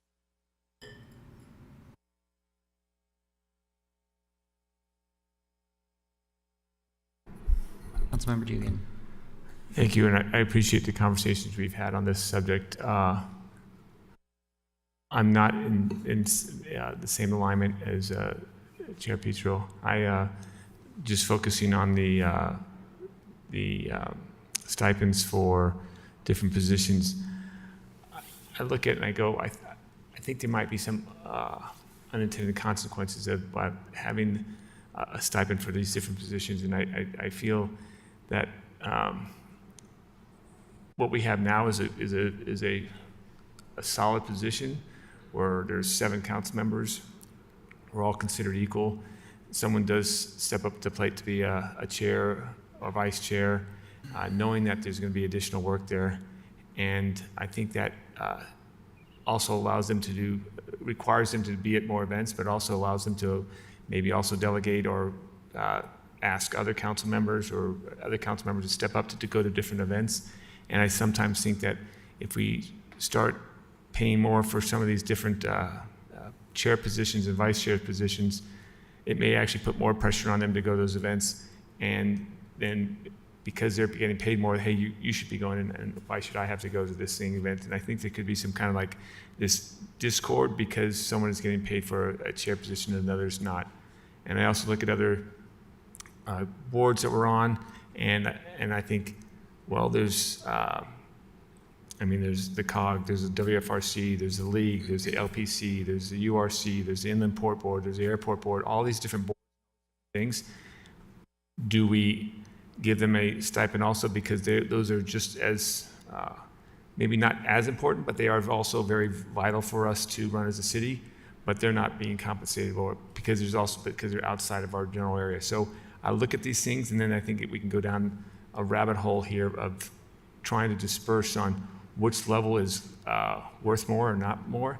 And I think that's my concern with this on just this focus, because I think that's a conversation we're just having right now on this. I think I may be in the minority here. I just think those are high dollar amounts that could be unintended by giving those amounts when we then go into the elections every year. And then we're looking also for volunteers to be on other boards. So that's my position on this at this point. Thank you. Thank you. Councilmember Pui? Thank you, Mr. Chair. It's good to see Councilmember Dugan feeling like the minority. I love it. So let me say this. The perverse incentive that Councilmember Dugan may be referring to for the amount of money, it is easy to make the argument about that perverse incentive when you come from a privileged situation. I'm not talking about you, Councilmember Dugan. I'm talking about in general. It's easy to make that argument when you have that safety net and you are able to serve and you have the support of your work or you have the income, which basically creates a position that only those that are privileged, only those with the means to do so, will be able to engage with the higher level positions in the council. It is not, an amount that will create, in my opinion, a perverse incentive to do that. To change all your life around that amount, but it's basically a recognition that the position of chair for the council has an incredible amount of need, just in meetings alone, but also in the amount of responsibility that we put on this position. So in any case, I just want to make sure that we talk about this context in context, that we talk about these issues in context.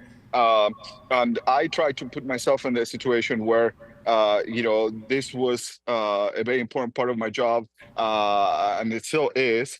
But I didn't have the other income to support me to come to other additional meetings or to run for chair.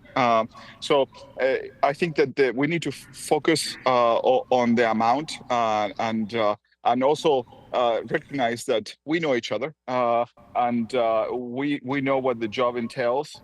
So I think that we are just focus on that perverse incentive that doesn't really exist for those amounts of money. So in any case, I really appreciate that the council is considering this as a means of equity. This is an equity issue. It is an equity issue that allows people of color in general, but also working class people to serve fully without having to worry about their income. So that's why I support this proposal.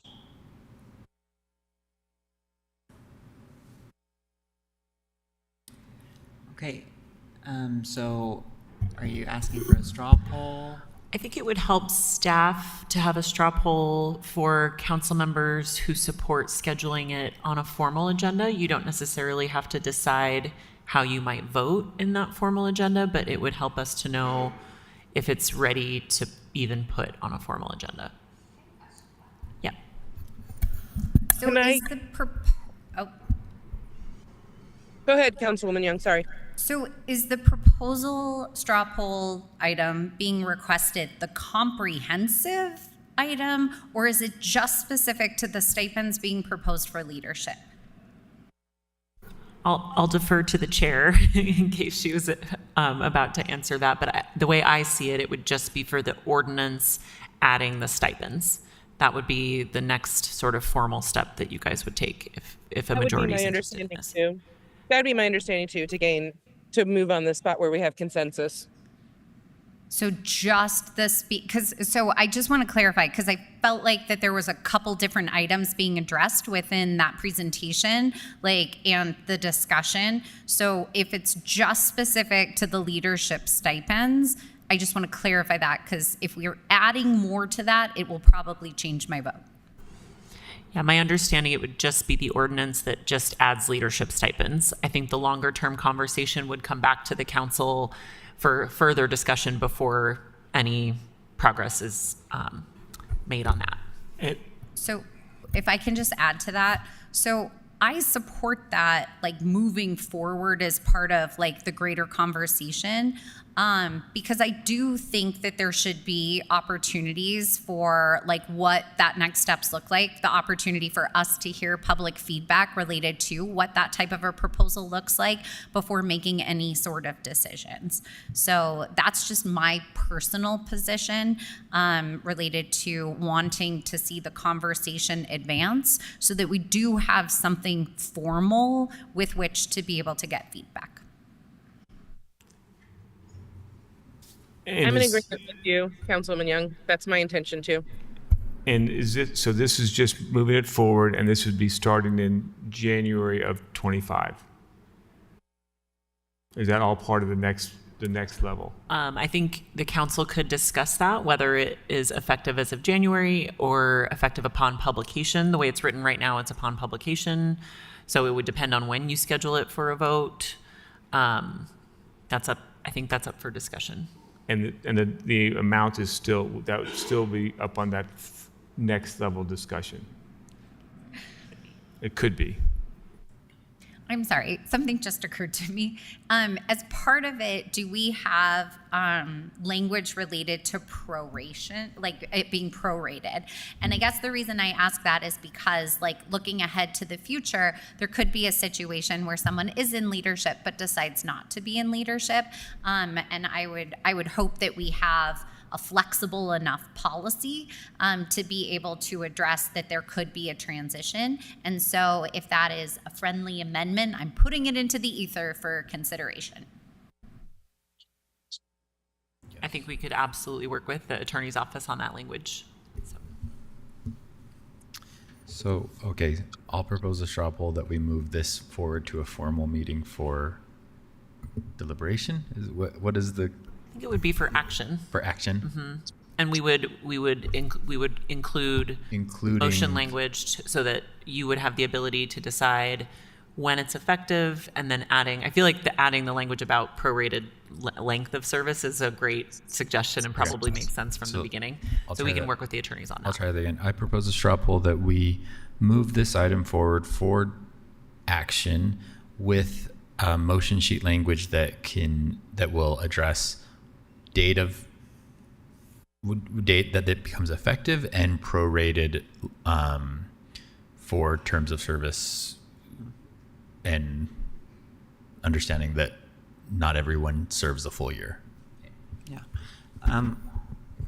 Sorry, before we vote, I just will say that I think I've been clear and at the last meeting about what my position is. I really want to have the feedback of an external committee. However, I also don't want to and have not wanted to prevent the conversation from moving forward. So I am inclined to vote yes, even though it's not the process that I would like to see, because I understand that that we do want to move forward on this and we want to get some public feedback and all that. I can't promise that that I'm going to vote for it when we do finally schedule that vote. So I just want to be clear about that from the beginning. But I really do want to hear the public feedback, and for the council members that this is important to moving forward on. I don't want to stand in the way of the discussion, even if I don't necessarily agree ultimately on the outcome. So I'm inclined to vote yes for it with those caveats, and I just want to say them ahead of time so that people don't like necessarily read anything into my vote or whatever. I just want to be clear about how my stance. So thank you. Councilmember Dugan. Thank you. Sorry, Councilmember Pui was ahead of you. Oh, sure. But we'll go Councilmember Pui and then Councilmember Dugan. Thank you, Mr. Chair. I wanted to thank you for that caveat. I also, cannot commit myself to any vote on the future agenda. I would love to have a healthy discussion with the community. I'm looking forward to that. So I appreciate that caveat. I commend you for that. I also thankful for all of you. Well, this conversation has been not necessarily easy. At times, because we're talking about compensation, it may feel like it's self-motivated. I really appreciate that we have been able to interact on this issue and move forward to a conclusion, whatever that conclusion may be. But ultimately for me, it's very important that our city and our council acts by example. By ensuring that the people that are willing to serve in these positions and put their time are compensated so they can actually do that and open the opportunity for people of color and working class people to serve in these positions. They might not have the luxury of other jobs and the time that many of us have. So thank you for that. I appreciate every single one of you. Councilmember Dugan. Thank you, Councilmember Pui. Thank Chair Wharton on this, Vice Chair Wharton on this. I too, as I stated, I'm not in favor of this, but I also think it is important that we allow the conversation to go forward, hear what the public, and also continue the conversation and not stop it here, because I think it does need to move forward, because I think we still need to have this robust, honest discussion on compensation of public servants and how we make sure that we have the right people in the right positions serving our public and serving our city. So I appreciate moving forward with the conversation, but as in alignment with the Councilor Wharton, I am not saying I'm in favor of the overall, but I want to have the conversation and we'll make a decision at that point. Thank you. Okay. Thanks, Councilmember Mono. I think we'll go back to your straw poll, and unless anybody else wants to add anything. I don't see any hands. Okay, great. So you heard the straw poll. Okay, I see 4 thumbs up here. We don't have cameras on. Yeah, Councilmember Lopez Chavez is a thumbs up. Okay. Same here. Okay. Thank you so much, and we will. So wait, I didn't get Petro. Council Chair Petro. A thumbs up. But... Maybe we didn't hear her as people were talking while she was unmuting. Okay. I'm a thumbs up. Okay, great. All right, so we've got that's unanimous thumbs up from everybody. Staff will work with the chair and vice chair to figure out what date that makes sense to put on a formal meeting. So thanks for the discussion and the direction. Thank you. We are at agenda item number 8, a board appointment to the Arts Council for CMOC Sandoval. Hi, come on down.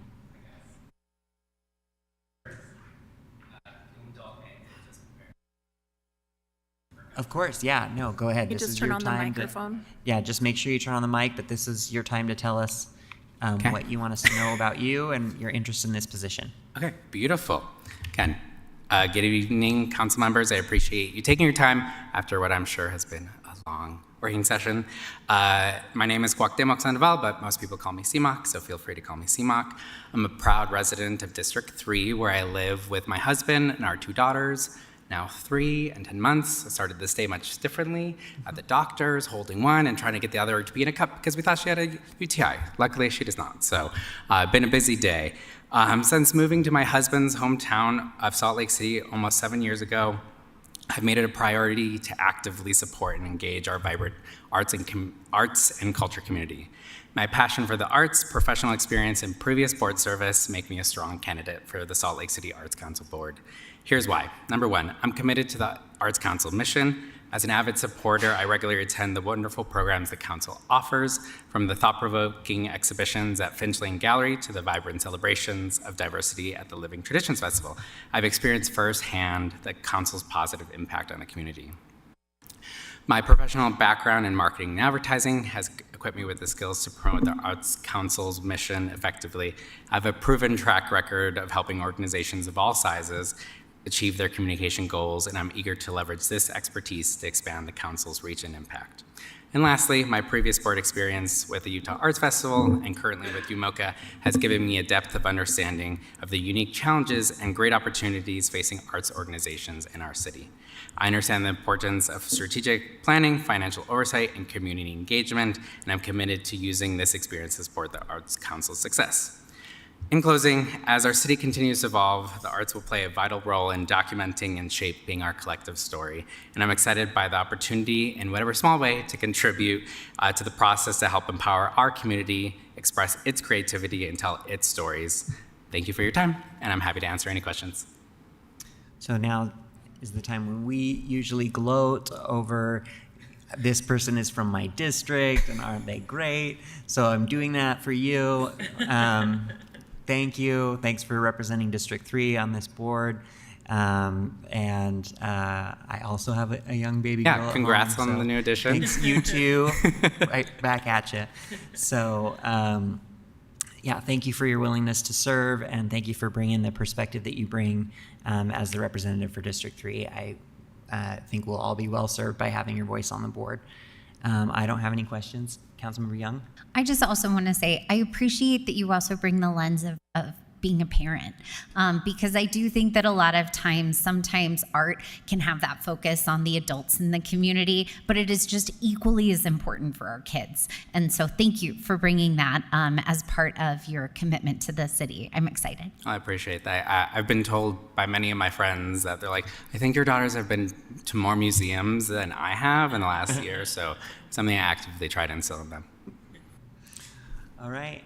I don't think we have any other questions, so thank you so much again for being here. And you do not need to be present at the formal meeting, but we'll be placing your name on the consent agenda. You are welcome to join, of course, but you need not be present to win.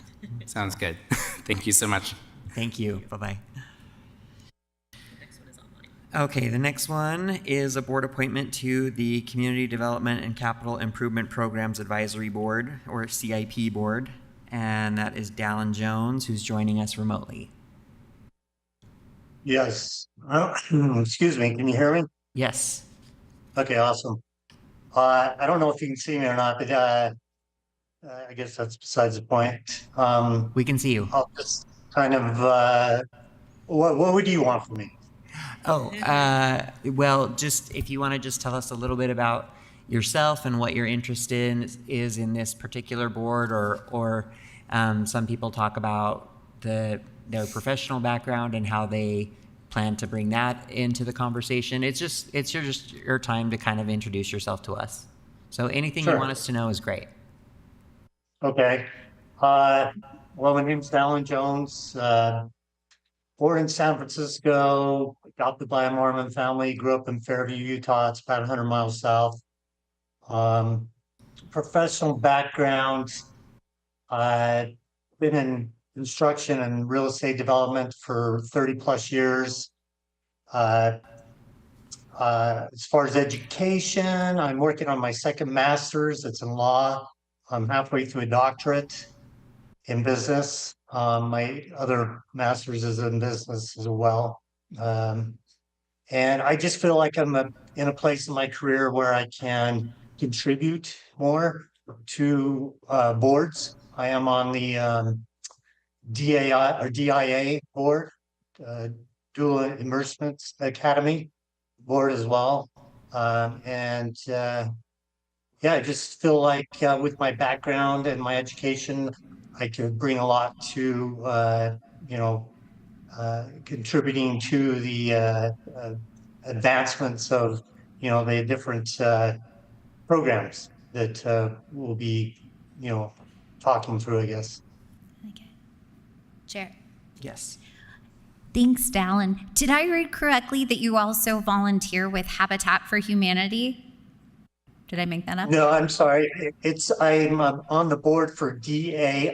It's Dual Immersions Academy. Got it. Okay. That's probably where I Glendale. got confused. Yeah, no problem. Okay. Yeah, that's me in a nutshell. I'm looking forward to contributing if I'm appointed, and yeah. Any questions? Any other questions? Nope. You're off the hook. Did you hear what I said about the consent agenda and the formal meeting? Yes, I did. Okay. So yeah, same applies to you. Don't have to be present to win.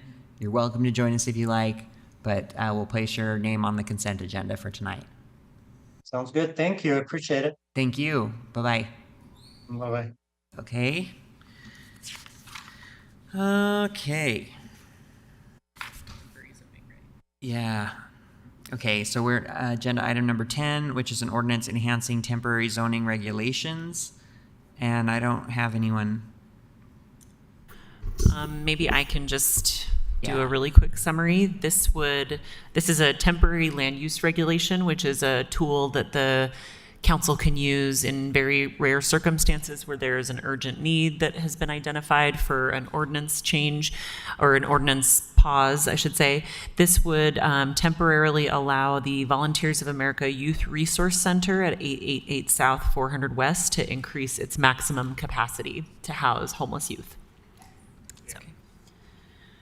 Okay, so it would be, because it's a temporary land use regulation, obviously it's urgent, and so it is on your formal meeting tonight for action. So. Okay. And 180 days. Right. Any questions about this for anybody, or anyone want to make a comment? Nope. Very important. Anyone online? No? Okay, great. Then, okay, we don't have any, do you need a straw poll for it, or? Nope, you'll just vote in the formal meeting. Great, sounds good. Okay, item number 11 is a written briefing on the S-line. That brings us to the end of our agenda, which is our standing items, report of the chair and vice chair. Madam Chair, do you have anything to report?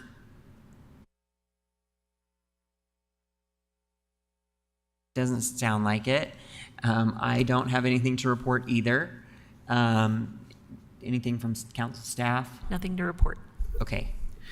So then the food is here, and has been here for a while, and I forgot to make that announcement. Sorry.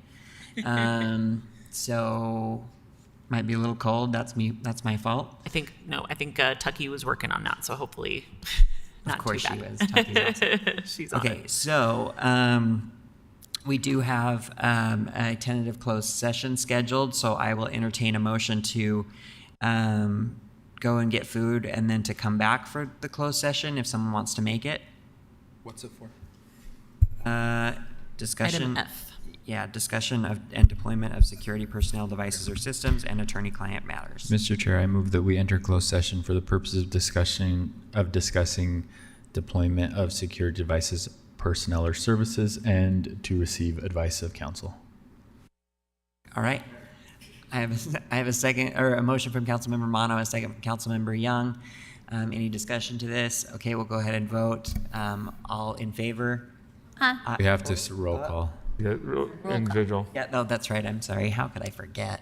Okay, we'll go ahead and roll call it. Councilmember Petro. Yes. Councilmember Pui. Yes. Councilmember Lopez Chavez. Aye. And Councilmember Mono. Yes. Councilmember Dugan. Yes. Councilmember Young. Aye. And I'm a yes as well. We will go into closed session. Everybody grab food and come back here real quick. We will be adjourned from work session. And yes, we will be adjourned from the work session. And please join us at 7 o'clock for our formal meeting. Thank you. And for the council members joining online, you were sent a separate link earlier today for that. Thank you. Thank you, guys.